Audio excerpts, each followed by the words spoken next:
কাঁকড়া খেতে কার কার ভালো লাগে? আমার তো ভীষণ ভালো লাগে। তো চলো আজ নিয়ে চলে এসেছি কাঁকড়া কষার একটা রেসিপি।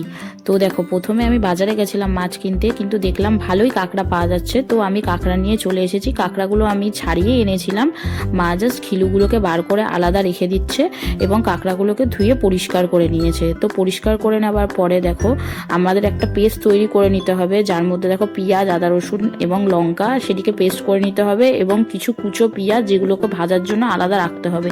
এরপর দেখো, দাঁড়াগুলোকে ভেজে তুলে নিতে হবে এবং কাঁকড়াগুলোকেও হালকা ভেজে তুলে নিতে হবে। এরপর দেখো, তার মধ্যে পেঁয়াজ, সেই তেলের মধ্যে পেঁয়াজ এবং আলুগুলোকে দিয়ে ভালো করে ভেজে নিতে হবে। ভেজে নেওয়ার পরে বাটা মশলাটা দিয়ে নিতে হবে। তার মধ্যে গুঁড়ো মশলাও ছিল, গুঁড়ো মশলার মধ্যে ছিল হচ্ছে হলুদ গুঁড়ো, লঙ্কার গুঁড়ো আর নুন। তারপর দেখো, এটিকে দিয়ে ভালো করে একটুখানি কষে নিতে হবে। কষার পরে দেখো, সব কাঁকড়াগুলোকে দিয়ে নিতে হবে, কাঁকড়াগুলোকে দিয়ে নিয়েও ভালো করে কষে নিতে হবে যতক্ষণ না মশলার গন্ধটি চলে যায়। এরপর দেখো, তারপর আমি একটু চিনি দিয়ে নিয়েছিলাম যাতে রান্নাটি ব্যালেন্স হয়ে যায় টেস্টটা।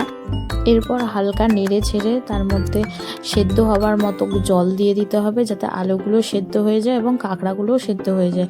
এরপর দেখো, তার মধ্যে ঢাকা চাপা দিয়ে এটিকে 10 থেকে 20 মিনিট সেদ্ধ করে নিতে হবে। তারপর ঘিলুগুলোকে দিয়ে এবং চেরা কাঁচা লঙ্কা দিয়ে নেড়ে ছেড়ে সবশেষে গরম মশলা দিয়ে নেড়ে ছেড়েই তৈরি হয়ে গেল আমাদের কাঁকড়া কষা।